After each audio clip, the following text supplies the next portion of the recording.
careful what you wish for. Get set. Do you ever feel that the people around you are leading a more comfortable and enjoyable life than you are?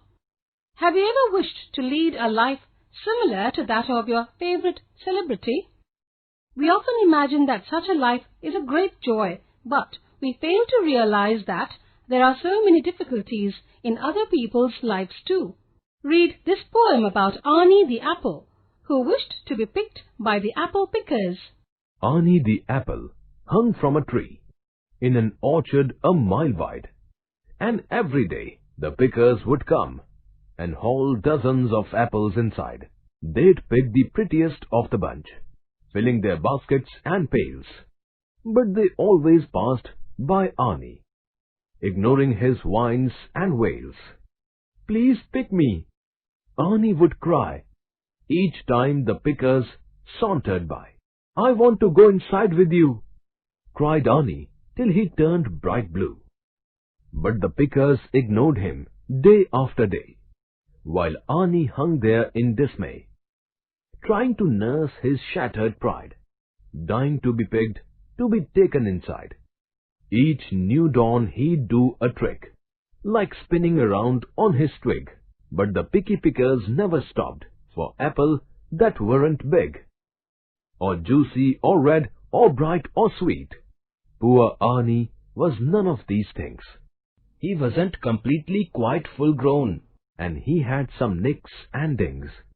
He dreamed what it was like inside, lights and music all around. Arnie just wanted to go there so badly, he flung himself to the ground. The next day, the pickers came along and saw him lying there. They took him inside, and Arnie thought, "This is it. I am finally there." But when Arnie the apple looked around, he realized his dreams were false, because in less than 15 minutes, he was Arnie Applesauce. Word meanings: haul, carry, transport, whines and wails, long high-pitched sounds which express sorrow. Sauntered, walked slowly and casually, nicks and dings, small cuts or bruises. Anne's story.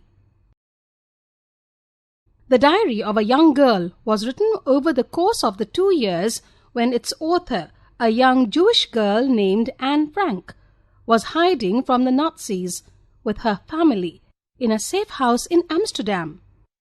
While the Nazis were arresting Jews and transporting them to death camps, the Franks tried to wait out the war in a secret attic, able to survive only because helpers brought them food and books over the course of their time there. Anne aspired to be a writer and chronicled the details of life in hiding from her own perspective. In 1944, the family was betrayed, arrested, and eventually sent to concentration camps, where they all perished, except for Anne's father, Otto. Thursday, 9 July 1942. Dearest Kitty, it was agreed that we'd go into hiding this week. The hiding place was located in Father's office building. Saturday, 11 July 1942. Dearest Kitty, Father, Mummy and Margot still can't get used to the sound of the Wester Toren clock, which tells us the time every quarter of an hour. Not me. I loved it from the start. It sounds so reassuring, especially at night. You no doubt want to hear what I think of being in hiding. Well, all I can say is that I don't really know yet. I don't think I'll ever feel at home in this house, but that doesn't mean I hate it. It's more like being on holiday in some strange pension. Kind of an odd way to look at life in hiding, but that's how things are. The Annex is an ideal place to hide in. It may be damp and lopsided, but there's probably not a more comfortable hiding place in all of Amsterdam. No, in all of Holland. Up until now, our bedroom with its blank walls was very bare, thanks to Father, who brought my entire postcard collection and film star collection here beforehand. and with a brush and a pot of glue, I was able to plaster the walls with pictures. It looks much more cheerful now. When the Van Daans arrive, we'll be able to build cupboards and other odds and ends out of the wood piled in the attic. Margaret and Mother have recovered somewhat. Yesterday, Mother felt well enough to cook split pea soup for the first time. But then she was downstairs talking and forgot all about it. The peas were scorched black, and no amount of scraping could get them out of the pan. Last night the 4 of us went down to the private office and listened to England on the wireless. I was so scared someone might hear it that I literally begged Father to take me back upstairs. Mother understood my anxiety and went with me. Whatever we do, we are very afraid the neighbours might hear or see us. We started off immediately the first day with sewing curtains. Actually, you can hardly call them that, since they're nothing but scraps of fabric, varying greatly in shape, quality and pattern, which Father and I stitched crookedly together. These works of art were tacked to the windows, where they'll stay until we come out of hiding. The building on our right is a branch of the Keg Company, a firm from Zaandam, and on the left is a furniture workshop, though the people who work there are not on the premises after working hours. Any sound we make might travel through the walls. We've forbidden Margaret to cough at night, even though she has a bad cold, and we are giving her large doses of codeine. I am looking forward to the arrival of the Van Daans, which is set for Tuesday. It will be much more fun and also not as quiet. You see, it's the silence that makes me so nervous during the evenings and nights, and I'd give anything to have one of our helpers sleep here. It's really not that bad here, since we can do our own cooking and can listen to the wireless in Daddy's office. Mr. Kleinman and Miep and Pep Bosquid too have helped us so much. We've already preserved loads of rhubarb, strawberries and cherries, so for the time being I doubt if we'll get bored. We also have a supply of reading material, and we're going to buy lots of games. Of course, we can't ever look out of the window or go outside, and we have to be quiet so that people downstairs can't hear us. Yesterday we had our hands full. We had to preserve 2 crates of cherries for Mr. Kugler. We're going to use the empty crates to make bookshelves. Someone's calling me. Yours, Anne. Friday, 21 August 1942. Dearest Kitty, now our secret annex has truly become secret. Because so many houses are being searched, Mr. Kugler thought it would be better to have a bookcase built in front of the entrance to our hiding place.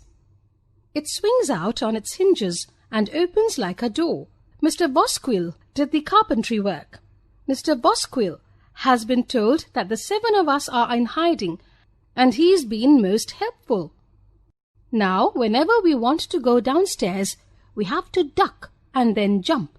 After the first 3 days, we were all walking around with bumps on our foreheads from banging our heads against the low doorway.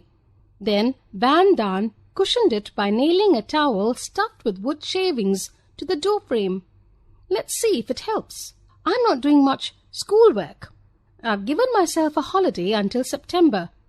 Father wants to start giving me lessons then, but we have to buy all the books first. Our lives are changed. Peter's hair was washed today, but that's nothing special. Mr. Van Daan and I are always arguing.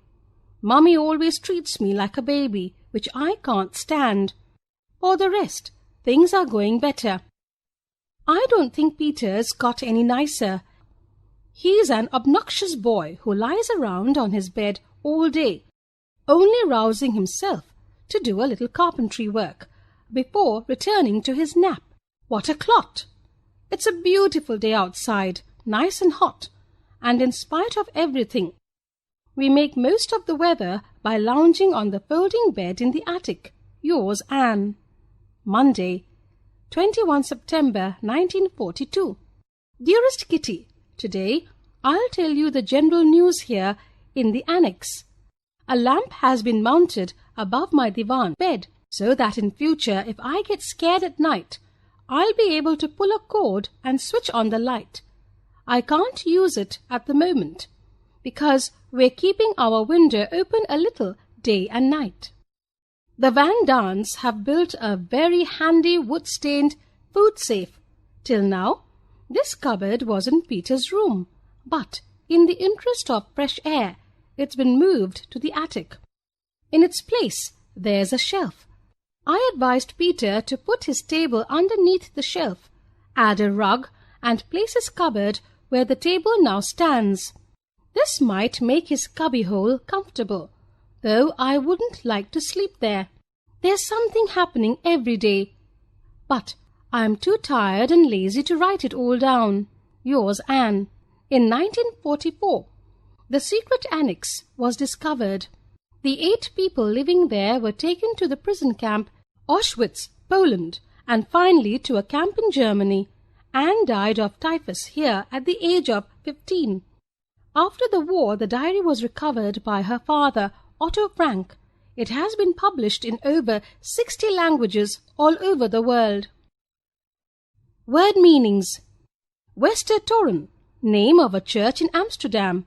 Pension, a small hotel or hostel. Annex, an extra building added to the original, lopsided, leaning to one side. Split pea soup, a soup made of dry, split peas. Tacked, fixed with tacks, nails. Codeine, a medicine used for pain relief. Rhubarb, a plant used to make jam. Duck, bend down. Obnoxious, unpleasant or annoying. Clot, an annoying person. Cubbyhole, tiny space. The last lesson. Get set. Have you ever thought how you would feel if you were to leave your present school? You would miss your friends and teachers. Read a story about the feelings of a boy when he comes to know that one of his teachers is leaving the school.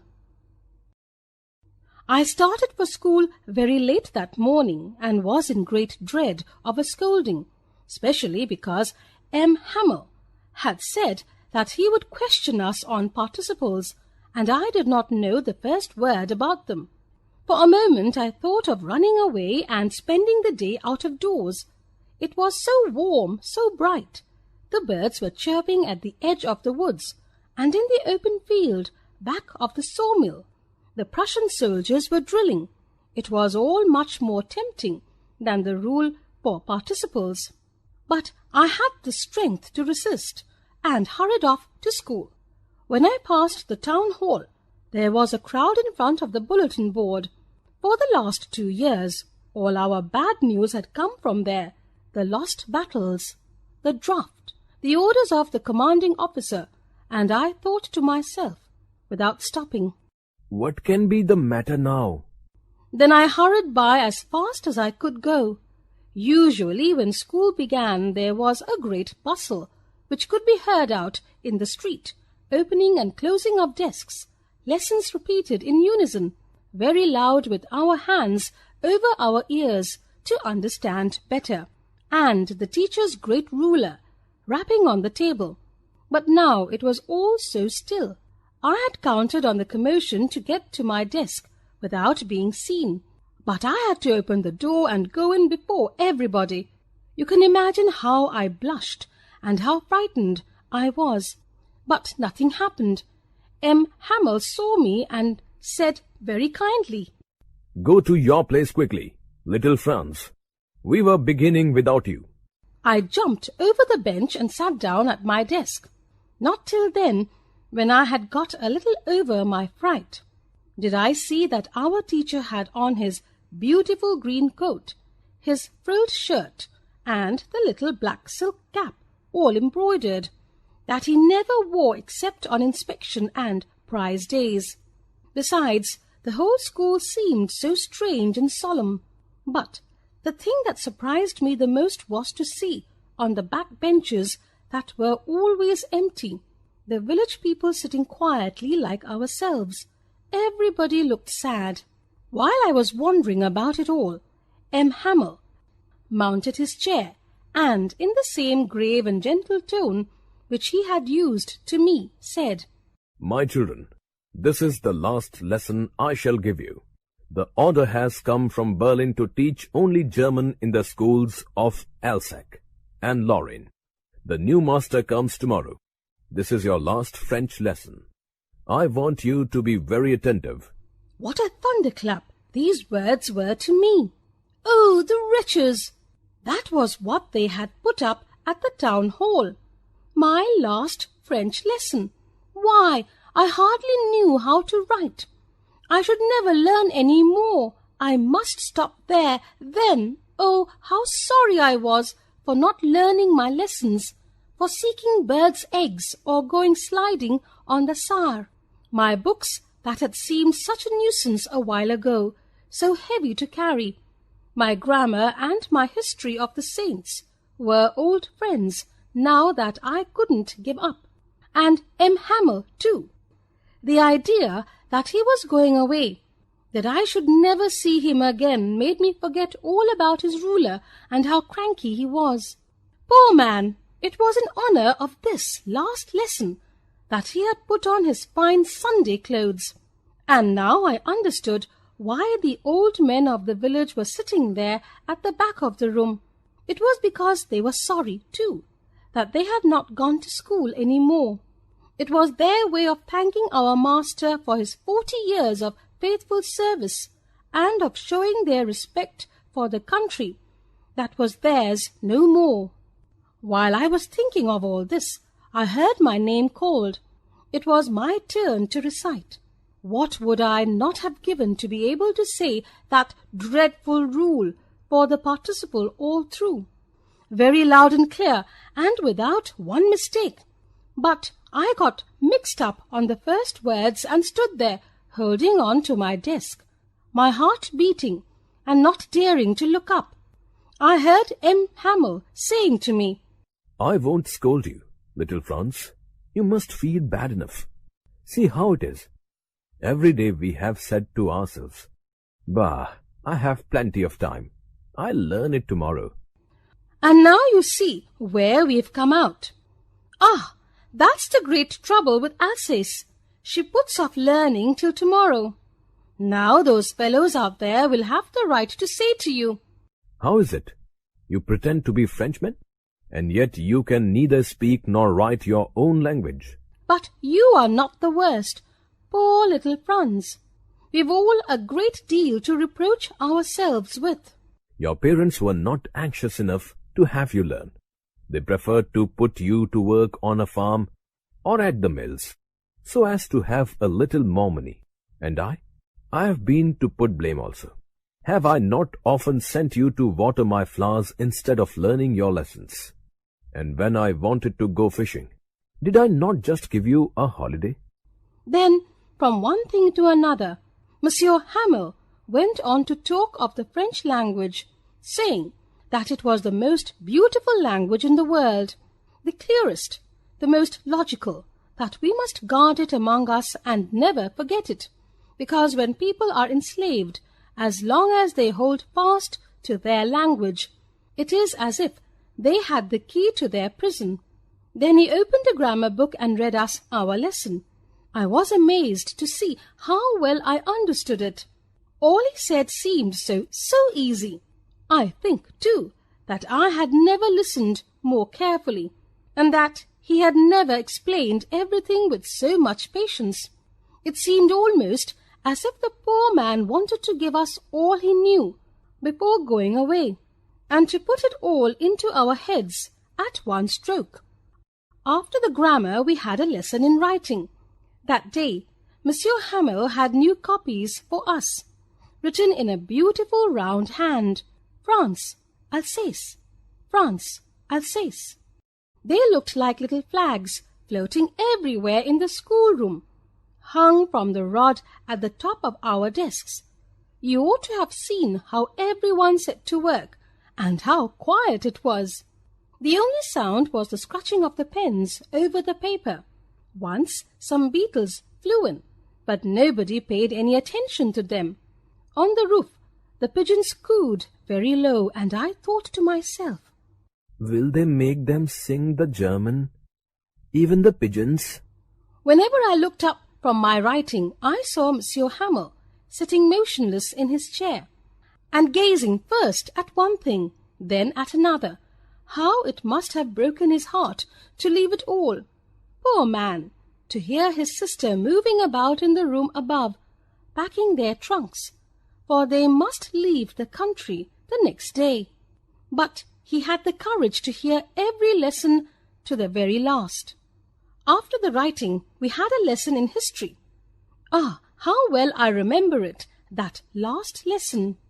All at once the church clock struck 12, then the Angelus. At the same moment the trumpets of the Prussians returning from drill sounded under our windows. Monsieur Hammer stood up, very pale, in his chair. I never saw him look so tall. "My friends," said he, I... But something choked him. He could not go on. Then he turned to the blackboard, took a piece of chalk, and, bearing down with all his might, he wrote as large as he could, "Vive la France!" Then he stopped and leaned his head against the wall, and without a word he made a gesture to us with his hand. "School is dismissed. You may go." Word meanings. Prussian, belonging to Prussia, a part of modern-day Germany. Tempting, appealing to or attracting someone, even if it is wrong or unwise. Draft, an order to join the armed forces. Bustle, excited and noisy activity. Unison, all together, at the same time. Commotion, a disturbance, usually noisy. Reproach, blame. Angelus, a Christian prayer. Vive la France, long live France, in French. You are old, Father William. Get set.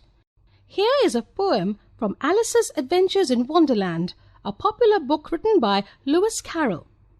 This poem is a parody of another English poem, The Old Man's Comforts, by Robert Southey.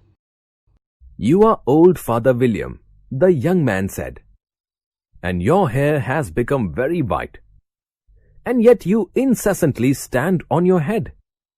Do you think, at your age, it is right?" "In my youth," Father William replied to his son, "I feared it might injure the brain, but now that I am perfectly sure I have none, why I do it again and again." "You are old," said the youth, "as I mentioned before, and you have grown most uncommonly fat. Yet you turned a back somersault in at the door. Pray, what is the reason of that?" "In my youth," said the sage, as he shook his grey locks, "I kept all my limbs very supple. By the use of this ointment, 1 shilling a box, allow me to sell you a couple." "You are old," said the youth, "and your jaws are too weak for anything together than suet. Yet you finished the goose, with the bones and the beak. How did you manage to do it?" "Ah, my youth," said his father, "I took to the law, and argued each case with my wife, and the muscular strength which it gave to my jaw has lasted the rest of my life." "You are old," said the youth. "One would hardly suppose that your eye was as steady as ever. Yet you balanced an eel on the end of your nose. What made you so awfully clever?" "I have answered 3 questions, and that is enough," said his father. "Don't give yourself airs. Do you think I can listen all day to such stuff? Be off, or I'll kick you downstairs." Word meanings. Incessantly, without interruption, constantly. Locks, a small number of hairs on your head that grow and hang together. Supple, flexible. Shilling, old British currency. Suit, the hard white fat of animals used to make foods such as puddings, pastry and mincemeat. Don't give yourself airs. Don't have a haughty and proud behavior. The Kite Maker. Get set. Ruskin Bond, an Indian author of British descent, is considered to be an idol among Indian writers. His adaptable, original and graceful writing style has positioned him among the most triumphant Indian short story writers. Here is one of his most famous stories, The Kite Maker, where he laments the loss of appreciation for the art of kite making. There was but one tree in the street known as Gully Ramnathan, an ancient banyan that had grown through the cracks of an abandoned mosque, and little Ali's kite had got caught in its branches. The boy, barefoot and clad only in a torn shirt, ran along the cobbled stones of the narrow street to where his grandfather sat, nodding dreamily in the sunshine of their back courtyard. "Grandfather," shouted the boy, "my kite has gone." The old man woke from his daydream with a start, and raising his head, displayed a beard that would have been white had it not been dyed red with mehendi leaves. "Did the twine break?" he asked. "I know that kite twine is not what it used to be." "No, grandfather, the kite is stuck in the banyan tree." The old man chuckled. "You have yet to learn how to fly a kite properly, my child, and I am too old to teach you. That's the pity of it. But you shall have another." He had just finished making a new kite from bamboo paper and thin silk, and it lay in the sun, firming up. It was a pale pink kite with a small green tail. The old man handed it to Ali, and the boy raised himself on his toes and kissed his grandfather's hollowed-out cheek. "I will not lose this one," he said. "This kite will fly like a bird." And he turned on his heels and skipped out of the courtyard. The old man remained dreaming in the sun. His kite shop was gone, the premises long since sold to a junk dealer, but he still made kites for his own amusement and for the benefit of his grandson Ali. Not many people bought kites these days. Adults disdained them, and children preferred to spend their money at the cinema. Moreover, there were not many open spaces left for the flying of kites.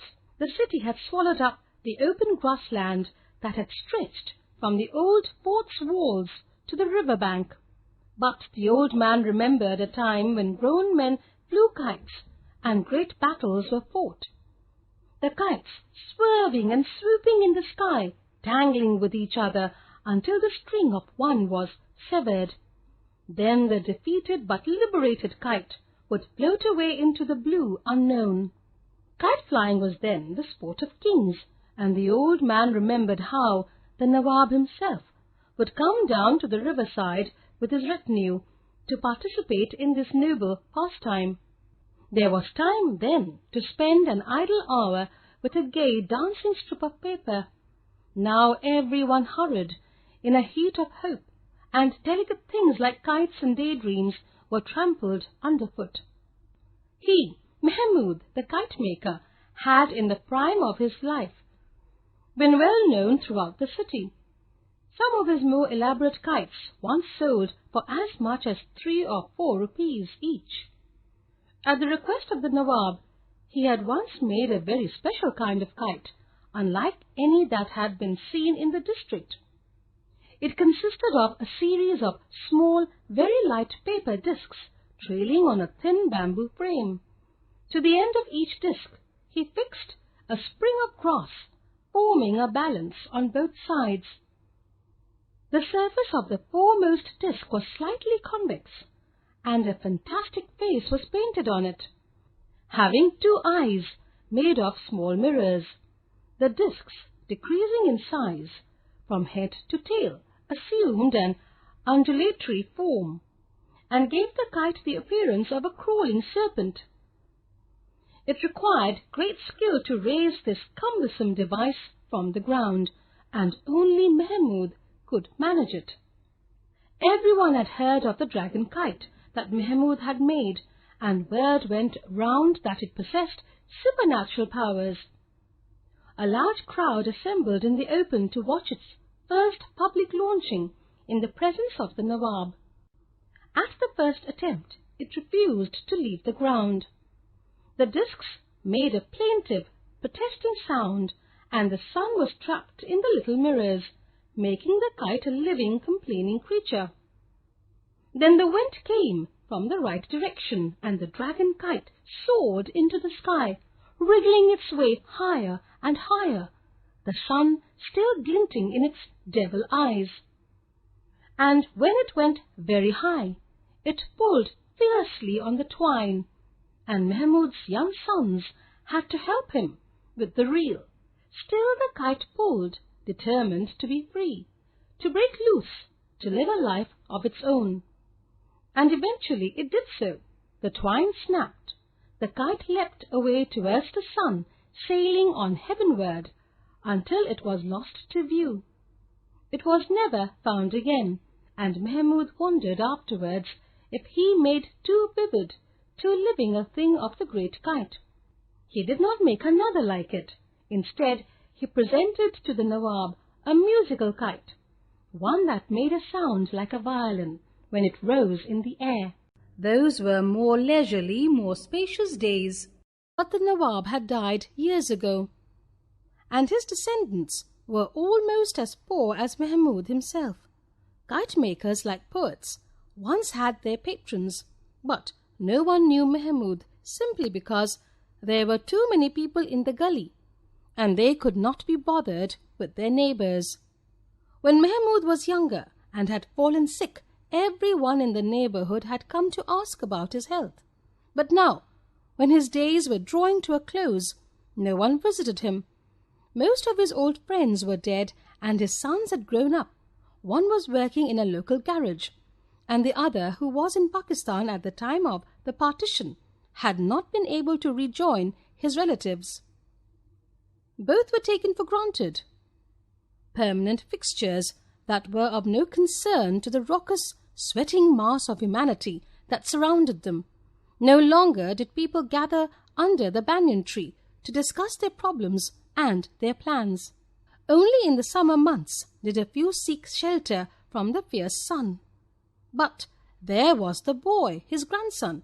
It was good that Mahmud's son worked close by, for it gladdened the old man's heart to watch the small boy at play in the winter sunshine, growing under his eyes like a young and well-nourished sapling, putting forth new leaves every day. There is a great affinity between trees and men. We grow at much the same pace, if we are not hurt or starved or cut down.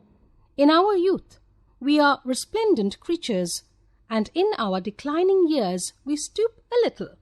We remember, we stretch our brittle limbs in the sun, and then with a sigh, we shed our last leaves. Mahmud was like the banyan, his hands gnarled and twisted like the roots of the ancient tree. Ali was like the young mimosa planted at the end of the courtyard. In 2 years, both he and the tree would acquire the strength and confidence of their early youth. The voices in the street grew fainter, and Mahmud wondered if he was going to fall asleep and dream, as he so often did, of a kite so beautiful and powerful that it would resemble the great white bird of the Hindus, Garud, God Vishnu's famous steed. He would like to make a wonderful new kite for little Ali. He had nothing else to leave the boy. He heard Ali's voice in the distance, but he did not realize that the boy was calling him. The voice seemed to come from very far away. Ali was at the courtyard door asking if his mother had as yet returned from the bazaar. When Mahmud did not answer, the boy came forward, repeating his question. The sunlight was slanting across the old man's head, and a small white butterfly rested on his flowing beard. Mahmud was silent, and when Ali put his small brown hand on the old man's shoulder, he met with no response. the boy heard a faint sound, like the rubbing of marbles in his pocket. Suddenly afraid, Ali turned and moved to the door, and then ran down the street, shouting for his mother. The butterfly left the old man's beard and flew to the mimosa tree, and a sudden gust of wind caught the torn kite and lifted it in the air, carrying it far above the struggling city into the blind blue sky. Word meanings: abandoned, having been deserted or left; clad, dressed, covered; cobbled stone, any small stone rounded by the flow of water, essentially a large pebble; twine, strong thread or string consisting of 2 or more strands of hemp or cotton twisted together; premises, a house or building together with its land and outbuildings; disdained, considered to be unworthy of one's consideration; swerving, changing direction abruptly; severed, cut off, liberated, freed; retinue, a group of advisers, assistants, or others accompanying an important person; in the prime of his life, in the best years of one's life, when one is at the peak of one's powers; undulatory, moving in or resembling waves; cumbersome, large or heavy and therefore difficult to carry or use; plaintive, sounding sad and mournful; raucous, making or constituting a disturbingly harsh and loud noise; affinity, natural liking; resplendent, bright and fancy looking; gnarled, rough looking, full of knots, old. Pile's mischief. Get set. Have you ever been in trouble due to your mischief? Here is a story about Pile, who does something very mischievous and puts everyone into trouble because of it.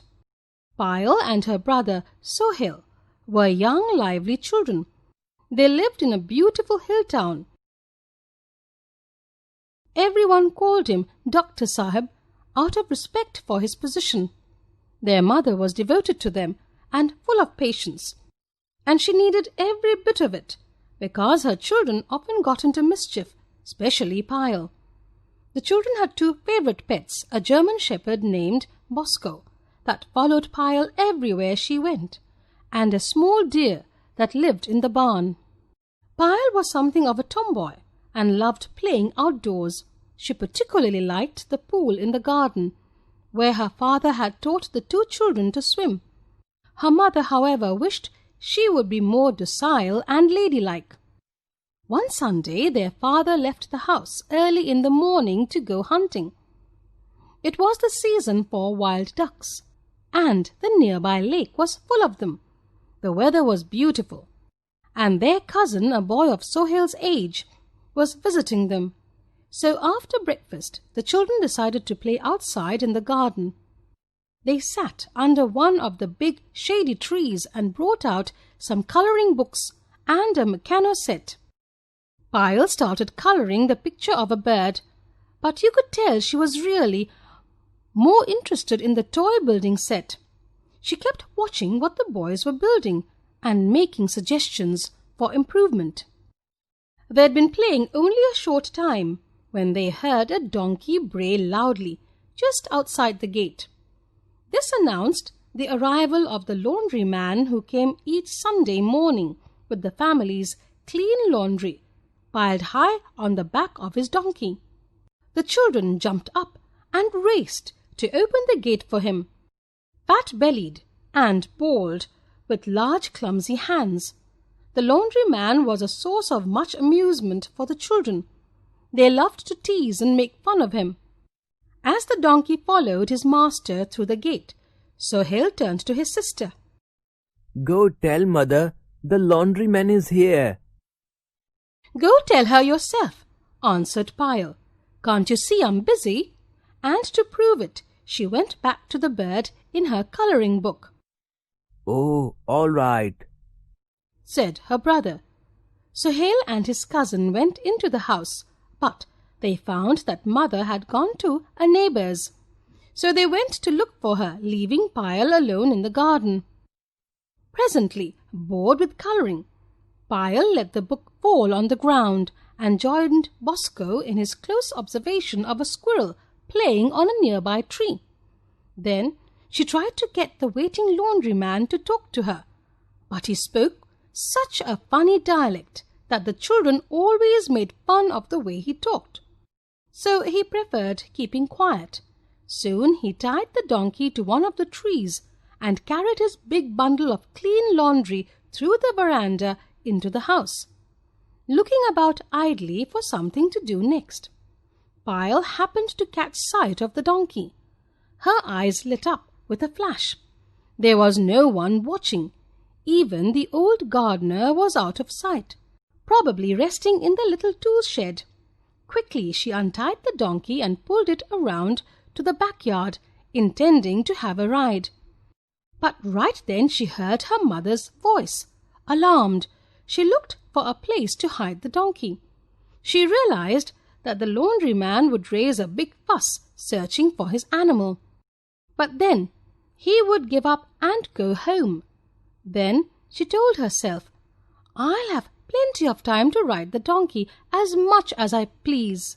From his weekly visits to this house, the donkey was used to the children and their teasing ways.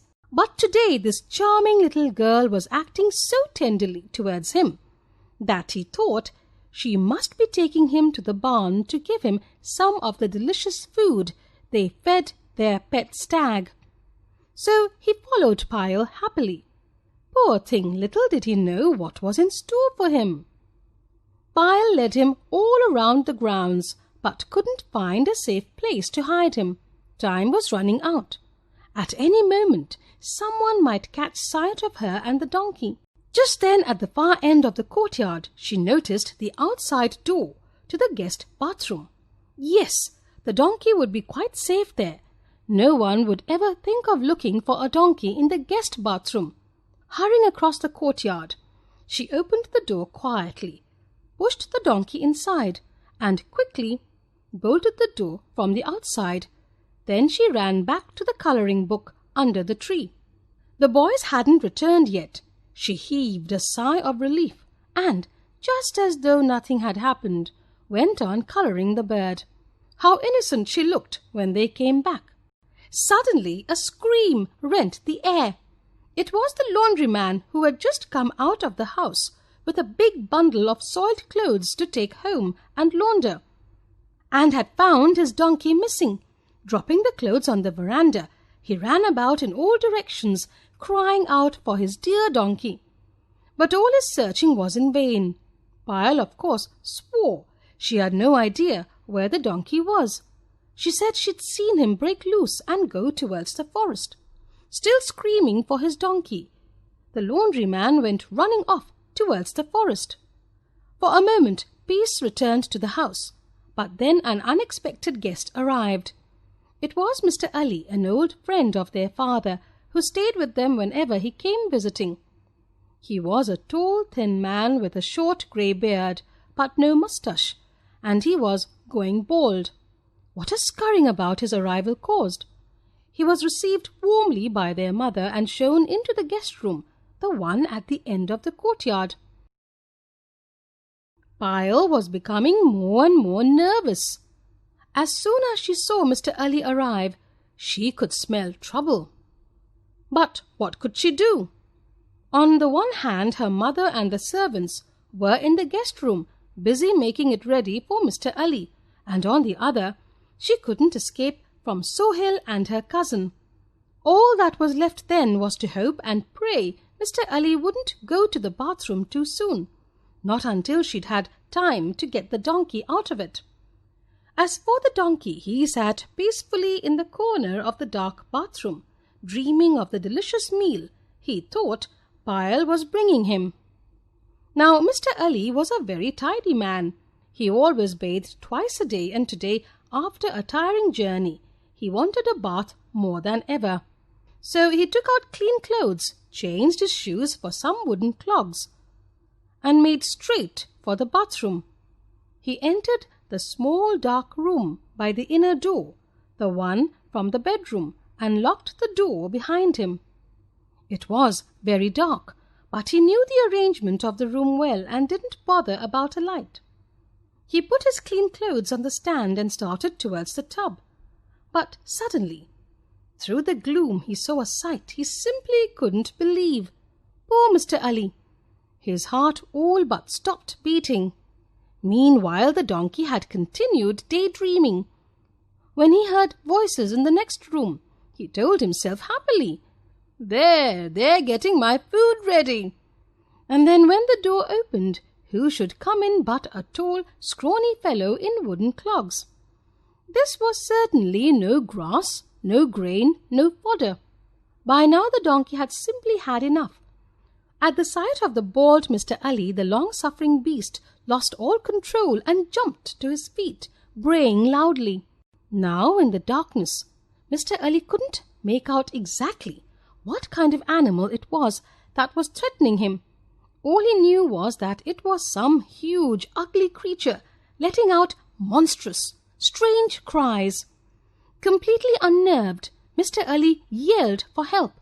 Leaving his clogs behind, he ran for the door, but in his confusion, he went to the door Pyle had bolted from the outside.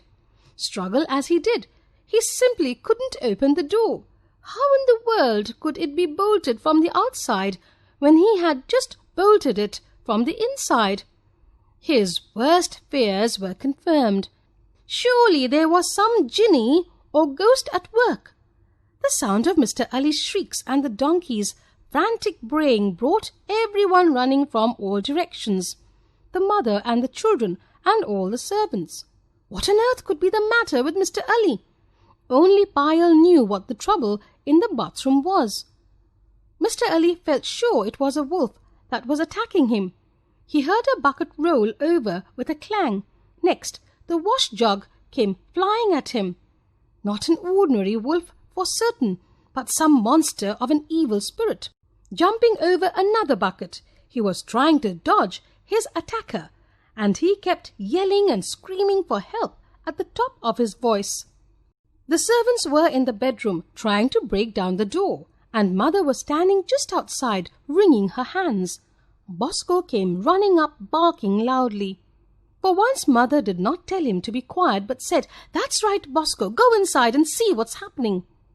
And it was Bosco who let the cat out of the bag. Instead of running into the bedroom, he ran around to the courtyard door that Pyle had bolted. There he began barking even more furiously.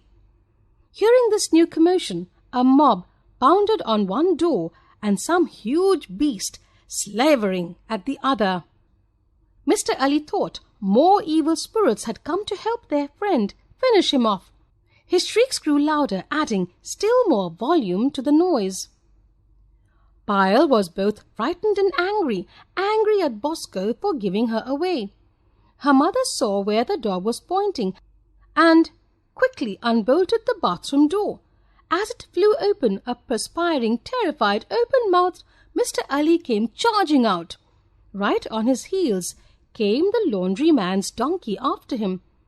The two ran straight for the garden at breakneck speed, trampling the plants, overturning flower pots. And on the donkey ran, quite sure that he could only escape from this madman by getting home to his village as quickly as possible. The servants caught up with Mr. Ali in the garden, where he had given up, being out of breath. It was a long, long time before they could convince him that everything was all right. They kept explaining that it was only the laundryman's donkey who'd been in the bathroom with him. But how could the animal have gotten there? Mr. Ali insisted that he must have come through the wall, since both the doors were locked. He remained quite convinced that it was an evil spirit in the form of a donkey that had attacked him in the bathroom. Inside the house, Mother was sorting things out with the children. She quickly understood who had done all the mischief, and for once her patience had reached its limit. You may be sure that Pyle got a spanking that she'll remember for as long as Mr. Ali will remember being attacked by an evil spirit. Word meanings: docile, ready to accept control or instruction. submissive, meccano, a type of building blocks. Idly, in an aimless or lazy way, stag, a male deer, rent, hare, tow, scurrying about, moving quickly or in haste, clogs, shoes with thick soles, wringing her hands, the nervous grasping or squeezing of the hands, slavering, drooling, trampling, treading on, crushing. The bangle sellers. Get set. Indian women are fond of wearing bangles. Apart from gold, bangles are also made from lac and glass. The poem you are going to read is based on bangles and was written by Sarojini Naidu, the famous freedom fighter and poet. She is known as the Nightingale of India. Bangle sellers are we who bear our shining loads to the temple fair.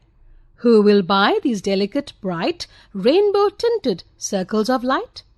Lustrous tokens of radiant lives for happy daughters and happy wives. Some are meet for a maiden's wrist, silver and blue as the mountain mist. Some are flushed like the buds that dream on the tranquil brow of a woodland stream. Some are aglow with the bloom that cleaves to the limpid glory of newborn leaves. Some are like fields of sunlit corn, meet for a bride on her bridal morn. Some are like the flame of her marriage fire, or rich with the hue of her heart's desire, tinkling, luminous, tender and clear, like her bridal laughter and bridal tear. Some are purple and gold-flecked grey for she who has journeyed through life midway, whose hands have cherished, whose love has blessed, and cradled fair sons on her faithful breast, and serves her household in fruitful pride, and worships the gods at her husband's side. Word meanings: tinted, coloured slightly, lustrous, shiny, flushed, red, due to excitement or strong emotion, cleaves, splits or severs something, specially along a natural line or grain, limpid, completely clear and transparent, hue, a colour or shade, flecked, marked or dotted with small patches of colour. Arnab at college. Get set. How would you feel if you had to live away from home to study? Here is a story about Anand, a poor student who has moved to a new city to study. This is his first time living away from home, and he is nervous and excited at the same time. Arnab talked about the whole situation with his mother. How could he study if he did not get a scholarship this time? His mother had never been to Kolkata, nor did she know anything about the special prestige given to the term college student. "Haven't you studied enough?" she asked. "No, Ma," Arnab replied, "but please don't worry about me. I will manage somehow even without a scholarship. So many poor students live in Kolkata. I'll just be one of them." The night before he was to leave, he could not sleep at all. His heart trembled. It felt tight inside his throat. Would he really be in Kolkata in less than 24 hours? Kolkata. He had heard so much about it. There were huge libraries where one could walk in and spend the whole day in the reading room. All night he lay in his bed. The thick branches of the tamarind tree behind the house made everything look darker. Why was it taking so long for dawn to break? Perhaps, he would not get to go to Kolkata. So many people died suddenly too. Oh God, please, don't let him die without seeing Kolkata, without studying in a college, at least for a few days. Please, please, God. He did not know anyone in the city, nor was he familiar with its streets. All he had was an address his friend Divey had given him a few months ago. It was the address of one of his uncles. "All you have to do is mention my name. My uncle will look after you," Divey had said, and he had a street map of the city torn from an old railway timetable. Arnab kept both pieces of paper in his pocket. Before getting into the train, he had seen a big city before, but even so, Kolkata surprised him. He came out of the Sialda railway station and stood staring at the flow of traffic on the road outside. What were those vehicles? Trams? And those speeding silently? They must be motor cars. There was something like a wheel attached to the ceiling of the station master's room, spinning with great speed. An electric fan, he guessed. Divey's uncle lived in a lane near Amherst Street. It was very difficult to find his house. With the help of his map, Arnab at least managed to find Harrison Road and the right house. Anil Babu, Divey's uncle, welcomed Arnab with great kindness and ordered a meal for him immediately. After his meal, Arnab went up to the roof and stretched out on the floor. It was now quite dark. He felt very tired. Nothing, however, could take away his excitement. He was finally in the city of his dreams. The house Anil Babu lived in was not his own. It was, in fact, a hostel where many other men lived. Arnab began going out from the next day to look for the job of a private tutor and to see which college would have him as a free student. Eventually he found Ripon College and thought it was the best college for him. The building was tall and large, which impressed Arnab. He completed the necessary forms and was admitted. Then he went in with another boy to inspect the classrooms. There were electric fans in each room. The other boys showed him where the switches were. Arnab spent a few enjoyable moments switching them on and off. He began going to college, but realized soon enough that staying in Anil Babu's hostel was going to be difficult. There was nowhere he could study. 3 other men shared his room. Arnab felt like he didn't belong there. He had never lived anywhere with so many adults. But what could he do? He had very little money, but he had promised his mother he would send her money when he got a scholarship. There was no chance of getting a scholarship now. What was he going to tell his mother? How was she going to manage? Things changed a little a month later. Anil Babu found Arnab a job. He would have to teach a young boy for 15 rupees a month. The money wasn't much, but something was better than nothing. About the same time he learned that the other boys in his college were sharing a room somewhere. They agreed to let Arnab live with them. Arnab went to live with them happily enough. At least he was now going to be with his new friends and could also manage some time to study. Word meanings: prestige, widespread respect and admiration felt for someone or something. Trembled, shook involuntarily, typically as a result of anxiety, excitement. Tram, a passenger vehicle powered by electricity, conveyed by overhead cables and running on rails laid in a public road. Anwar's Dal. Get set. Do you enjoy good food? Most of us have happy memories associated with the food we love and some dishes that we like more than others.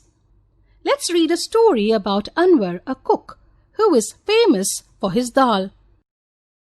Samir was sitting in his father's food stall in a small street in Lucknow when he saw a man get off a horse at their door. 2 servants followed the man. Looks rich. Is he coming here? Samir wondered. Samir's father, Anwar Khan, looked up from the kebabs he was frying as one of the helpers came up and announced, Nawab Hassan Ali has arrived. The man entered and looked round their small shop. I hear you are a famous cook, Anwar Khan, he said in a bored voice. I like tasting new dishes. What do you make the best? Dal, said Samir's father, and went on frying the kebabs. Dal? Just dal?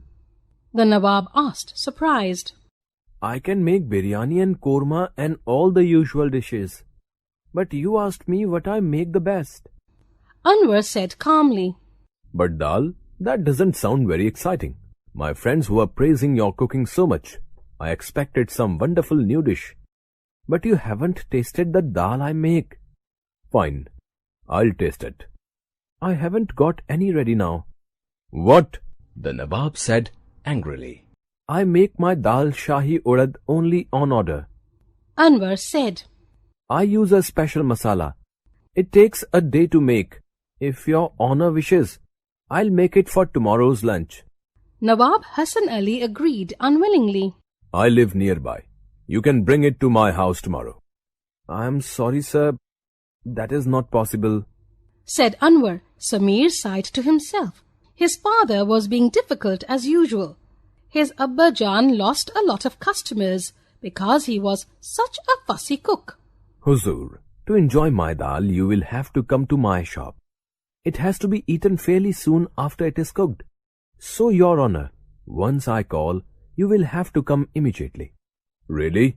What if I'm late? I'll throw the dal away or give it to the poor. Anwar replied. Nawab Hasan Ali shook his head. Ah, well. He thought. Let's taste his dal. Maybe it will be worth the trouble. Call me tomorrow, when you are ready, he said and left the stall. Samir sighed with relief. He had been worried that the Nawab would lose his temper and leave. Samir knew that Nawabs often gave wonderful rewards to cooks if they liked a dish. His father had nearly spoilt everything. In the evening, Samir went with his father to the market to buy the ingredients for dal shahi urad. Only the best would do, of course. Each grain of urad dal had to be perfect. No broken bits. Cinnamon sticks, cardamom, coriander, cumin, cloves, garlic pods, onions, ginger and turmeric of the highest quality, saffron and milk for the fragrant ferny, crisp green mint leaves for the chutney. On the way home, Samir dreamt of the reward his father could get. He knew that his father's dal shahi urad was the best. Early next morning, Samir set to work with his father. He had a quick taste of the dal when his father wasn't looking. It tasted utterly delicious. It was the secret masala that made all the difference. When everything was ready, the dal was bubbling very gently in a small pot. Balls of dough moist and ready to be slapped into rotis, the raita cooling in an earthen bowl. Anwar turned to his son. Go and call the Nawab. I am ready to serve lunch. Samir ran all the way to the Nawab's palace. The Nawab was on the roof, flying kites with his friends. Samir went up to Hasan Ali and said timidly, Nawab Sahab, the dal is ready. My father is calling you. Hasan Ali looked down at Samir. Who? Then he seemed to remember. Ah, yes, the dal. One of his friends laughed. Forget the dal, Hasan. Your kite is in danger. The green kite is about to cut it. Hasan Ali hurriedly pulled at his kite. Just you wait, green kite. I'll get you. He shouted. Nawab Sahab, Samir said, worried about his father's temper. Yes, yes. Hasan Ali said, irritated. Tell your father to wait. Can't you see my kite is in danger? But the dal... Samir gave up and sadly walked away. All his dreams were fading away. He knew his father's temper. The moment Anwar heard that the Nawab preferred flying kites to tasting his dal, he would become very angry and throw away the dal. They could forget about the reward. Samir felt like crying. On reaching home, he looked up. The Nawab's kite was flying overhead, and his friend Aman was flying a kite from his rooftop across the lane. Suddenly, a wonderful idea struck Samir. He ran to Aman's rooftop. Aman, do me a favor. See the blue and silver kite? Cut it fast. Sure, no problem, said Aman, grinning. He was a champion at kite flying. He made a special kite string with a layer of ground glass that could cut through anything. Samir raced back to the Nawab's house. He ran up the stairs and reached the roof, just as Aman had positioned his kite directly above the Nawab's. Aman gave a sharp tug. Oh no! Hasan Ali groaned in dismay as his kite drifted down towards the ground. Nawab Sahab, Samir said. The food is waiting. The dal is delicious. Oh, yes, yes. The Nawab suddenly remembered the special dal. Now the kite's gone. Let's go and eat. The Nawab and his friends entered the stall and sat down on the carpet. Anwar came in with the dal and Samir followed with hot rotis dripping with butter. Samir held his breath as Nawab Hassan broke a piece of roti, dipped it in the dal shahi urad, and put it into his mouth, chewed slowly and then closed his eyes. Ah, He said softly. Samir let go of his breath. The Nawab dipped a second piece of roti in the dal, scooped some raita with it, savoured it and said, Anwar, your dal shahi urad is truly heavenly. I have never tasted anything better. You deserve a reward. Tell me, what would you like? For the first time that day, Anwar Khan smiled. I would like to have a bigger food stall, Huzur, near the mosque. Said Hassan Ali. Now give me some more of your dal shahi urad and a roti. Watching his father serve the Nawab and his guests. Samir grinned to himself. Now they would be rich. Later, he would tell his father how he tricked the Nawab into coming on time. He knew his father would laugh and give him some money. With it, he and Aman could buy kites and tops in the market and treat themselves to some sweets. As Nawab Hassan Ali ate and ate, Samir smiled and smiled. Word meanings: bored, tired and impatient because you do not think something is interesting. Difficult, someone who never seems pleased or satisfied and is hard to deal with. Crisp, food that is pleasantly hard or firm when you bite it. Timidly, without having courage or confidence. Grinning, smiling widely. Tug, pull, something hard or suddenly. Savoured, taste, good food or drink, and enjoy it to the full. 9 gold medals. Get set. Special Olympics is the world's largest sports organization for children and adults with intellectual disabilities, providing year-round training and competitions to more than 4.5 million athletes in 170 countries. Here is a poem about a race in the Special Olympics. The athletes had come from all over the country to run for the gold, for the silver and bronze. Many weeks and months of training, all coming down to these games. The spectators gathered around the old field to cheer on all the young women and men. The final event of the day was approaching. Excitement grew high to begin. The blocks were all lined up for those who would use them, the 100-yard dash and the race to the run. These were 9 resolved athletes in back of the starting line, poised for the sound of the gun. The signal was given, the pistol exploded, and so did the runners all charging ahead. But the smallest among them, he stumbled and staggered, and fell to the asphalt instead. He gave out a cry in frustration and anguish, his dreams and his efforts all dashed in the dirt.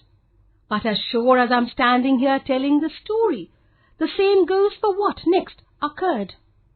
The 8 other runners pulled up on their heels, the ones who had trained for so long to compete.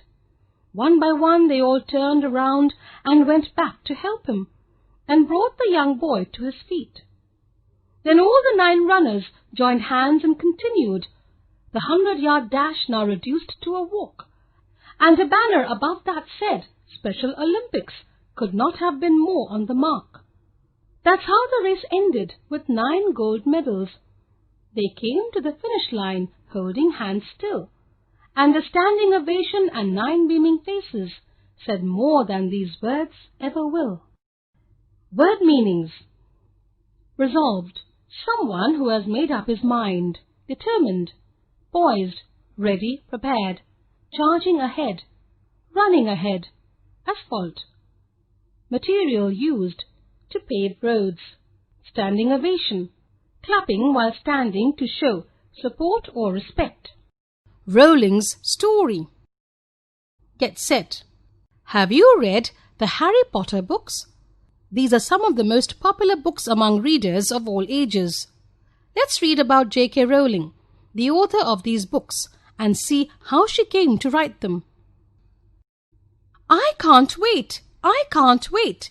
exclaims 9-year-old Anita, hugging herself in expectation. She is in front of a line of hundreds of excited children outside a bookstore, waiting impatiently for the launch of the latest Harry Potter book. Children in more than 30 countries are crazy about Harry Potter, their bespectacled hero who discovers on his 11th birthday that he is a wizard. J.K. Rowling, Harry's creator, has so enchanted children with her imagination and with vivid characters like Hermione Granger and Ron Weasley that her 7 books have remained on top of bestsellers lists for years. In this age when most children are not very interested in reading, Joanne Kathleen Rowling has turned children on to reading more than any other living author. In spite of her success with the Harry Potter series of books, films, and a range of Harry Potter merchandise, J.K. Rowling is a shy, soft-spoken person, a writer from the age of 6. It was when she was travelling to London on a crowded train that the idea for Harry Potter simply fell into her head. J.K. Rowling says, "I didn't have a pen with me, and I was too shy to ask anybody if I could borrow one. I think now that this was probably a good thing, because I simply sat and thought for 4 hours, and all the details bubbled up in my brain. And this scrawny, black-haired, bespectacled boy who didn't know he was a wizard became more and more real to me. I think that perhaps if I had to slow down the ideas to capture them on paper, I might have stifled some of them. Although sometimes I do wonder how much of what I imagined on that journey I had forgotten by the time I actually got my hands on a pen." Rowling spent the next 5 years constructing the plots of 7 books, one for every year of Harry's secondary school life. At first, nobody wanted to publish Harry Potter. She was told that the plot was too complex. She refused to give up and at last found a publisher, Bloomsbury. By refusing to give up and at last finding a publisher, her life was turned upside down. Her success had journalists and fans knocking on her door day and night. At last, tired of the constant attention, she kept away from people so that she could concentrate on her next 4 books. "Magic has a universal appeal," says she. "Although I don't believe in magic the way I describe in my books, I'd love it to be real. The starting point for the whole Harry's world is, what if it was real? And I work from there." As she struggled to finish her first book, she would often write in restaurants where she and her daughter could stay warm while she wrote. She agrees that she is like Harry, who is full of fears and anxieties, but gets on by luck and courage. "Harry has the will to get through," she explains, "and like him, I never lost that. When you are really in trouble, you don't sit there and cry. You try and get out of it." One person who is not there to share her success is her mother, who died in 1990, before the first Harry Potter book was published. "Books were my mother's passion. Having a daughter who was a writer would have made her very happy, even if I'd only sold 3 copies, says Rowling. She sold a lot more than that. Her last 4 books broke records as the fastest-selling books of all time. Harry Potter and the Deathly Hallows sold 11 million copies on the first day of release in the United Kingdom and the United States. The best part of the success, according to the author, is that it stops her from worrying about the future. Not a day goes by when I am not thankful for that, she says. While others try to fathom Rowling's success, Anita knows why the magic works. Because it's exciting, she says. Word meanings: bespectacled, wearing spectacles; scrawny, very thin, weak-looking; stifled, prevent something from happening; complex, difficult to understand. Anxieties, things that worry. If. Get set. Rudyard Kipling's If is perhaps his most famous poem. Kipling composed the poem in 1909 while living in Great Britain. It was first published in 1910 in Kipling's collection. If you can keep your head when all about you are losing theirs and blaming it on you. If you can trust yourself when all men doubt you, but make allowance for their doubting too. If you can wait and not be tired by waiting, or being lied about, don't deal in lies. Or being hated, don't give way to hating. And yet, don't look too good, not talk too wise. If you can dream and not make dreams your master, if you can think and not make thoughts your aim, if you can meet with triumph and disaster, and treat those two impostors just the same, if you can bear to hear the truth you have spoken, twisted by knaves to make a trap for fools, or watch the things you gave your life to broken, and stoop and build them up with worn-out tools. If you can make one heap of all your winnings, and risk it on one turn of pitch and toss, and lose and start again at your beginnings, and never breath a word about your loss. If you can force your heart and never a sinew, to serve your turn long after they are gone, and so hold on when there is nothing in you, except the will which says to them, hold on. If you can talk with crowds and keep your virtue, or walk with kings nor lose the common touch, if neither foes nor loving friends can hurt you, if all men count with you but none too much, if you can fill the unforgiving minute with 60 seconds worth of distance run, yours the earth and everything that's in it, and which is more, you'll be a man, my son. Word meanings: triumph, victory, disaster, an event that causes great damage. Knaves, an old-fashioned word for dishonest men. Build them up. Build them up. Rebuild the broken parts of your life. Sinew, a part of your body that connects a muscle to a bone. In a literary meaning, something that gives strength or support. The Soldier and the Boy. Get set. Have you ever experienced a natural disaster? Do you know that there are parts of the world that regularly face floods due to heavy rain?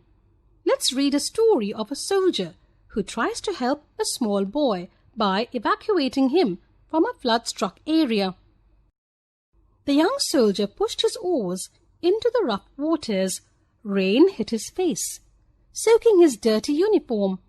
He struggled against the current that sucked him continuously towards the river. He moved the boat past the huts, which had gone under the water. His eyes watched the swirling current.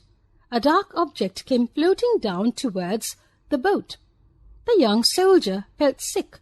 He turned his face away. The village is gone, he said to the older soldier. There is not a single living soul left. The flood has taken too many lives this year. The young soldier continued softly. I'm glad my family is safe at home. Himachal Pradesh, you know. Winters are bad there. The cold has even taken a few lives over the last few years. But it's not like this. This is hell. Look here. Let's get back. The other man interrupted him impatiently. There is nothing more we can do here. Whatever the army could do has been done. The villagers are getting their rice and dal, and here I am half-starved. Shh! The young soldier said, suddenly. Do you hear that? They fell silent. A small whimper could be heard. It's from the neem tree. Maybe it's a cat. Come on. Let's try and get her down. Raising his voice, he called out. Come, Kitty. Kitty, come down. Little cat. The young man shaded his eyes against the rain and looked up at the tree. It was not a cat, but a boy who was seated on a branch like a frightened bird. When he met the soldier's eyes, his small body tensed. Then he looked away, silently. The older soldier looked up. What's that boy doing there? I thought they'd all been evacuated from the village. Lifting himself up, he shouted, What are you doing up there, beta? You should have been with the others. Come, we'll take you to the camp. The boy didn't answer. He didn't move. The young man gestured to his comrade to sit down. Setting the oars over his knees, he said to the boy, You must be hungry. Very, very hungry, aren't you? The boy swallowed dryly, looking down at his knees. He was crying. If you come down, said the young soldier gently. We'll take you to the relief camp. There was no answer. What's wrong with him? Grumbled the other man. Why isn't he coming down? He will. The young soldier whispered. Facing the boy once more, he said smilingly, All the people of the village are at the camp. Don't you want to go back with your father, your mother, your friends? The boy's face turned pale. His eyes grew large and troubled. Then he spoke. My father and my mother are dead. They drowned over there. He pointed to a bamboo stick rising from the fast-moving waters. They are all dead. Then his face froze into a mask of determination. I'm not going to the camp. I'm staying here. I'm not leaving. I'm waiting, said the boy.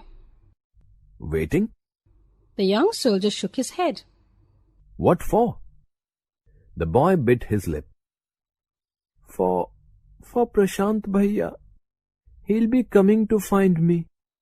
My father told me. He said, Don't you worry, Mohit beta. Prashant Bhaiya will come and get you. He'll come with soldiers, with jeeps and trucks and helicopters. He'll rescue us. You'll see.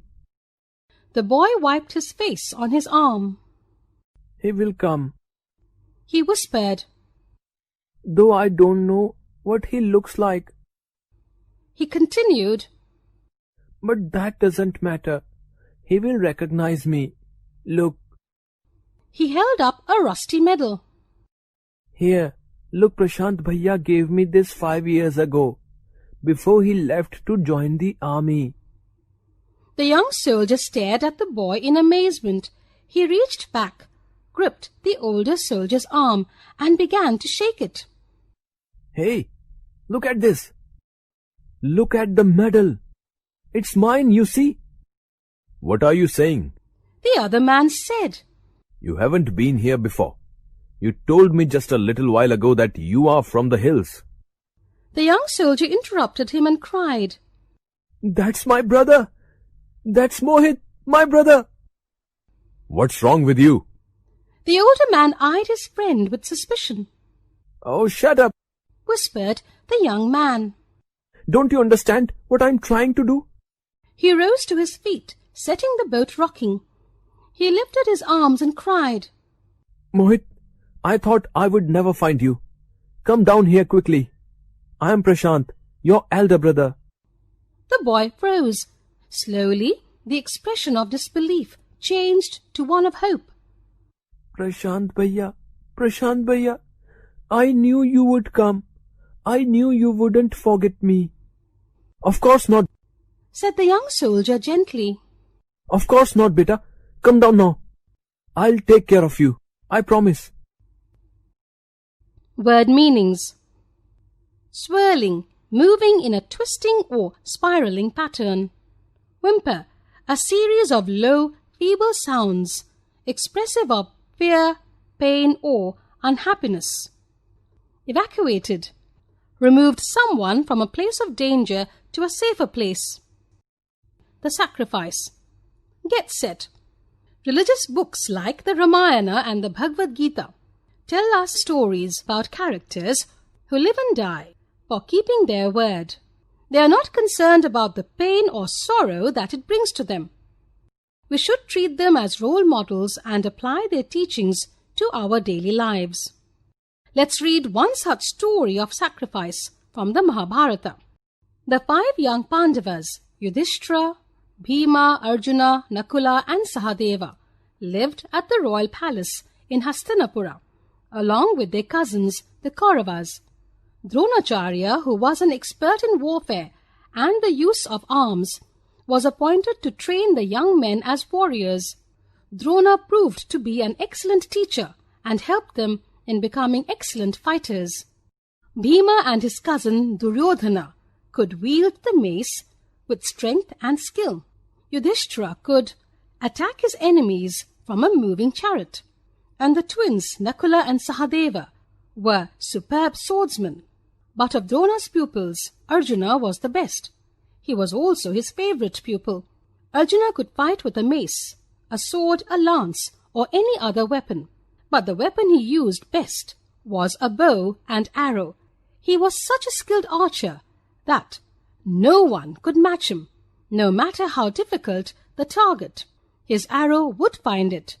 Drona promised Arjuna that he would be the best archer in the world.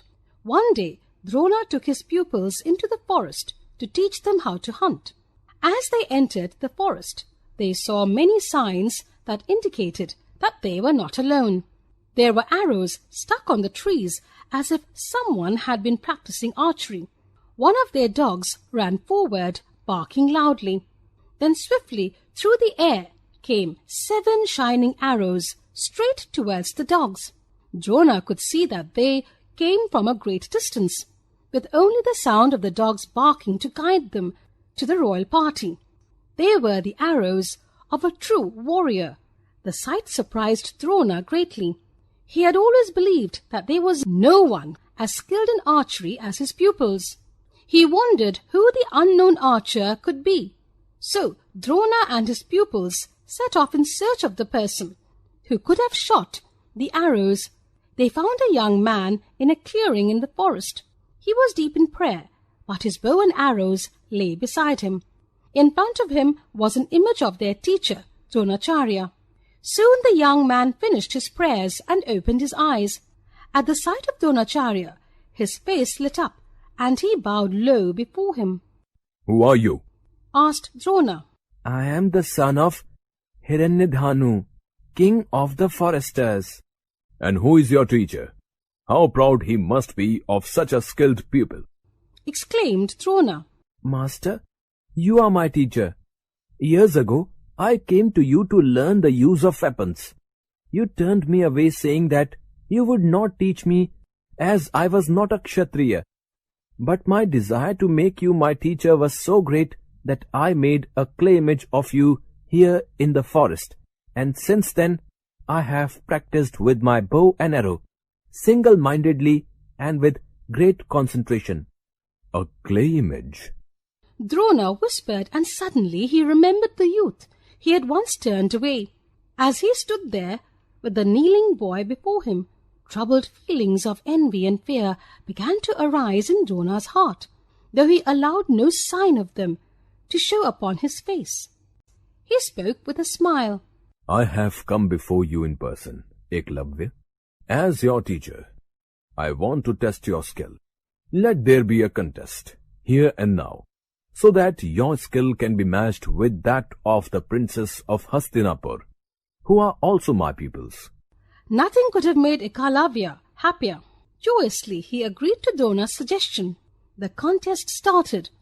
All those who had learned from Drona came forward to shoot their arrows at targets named by Drona.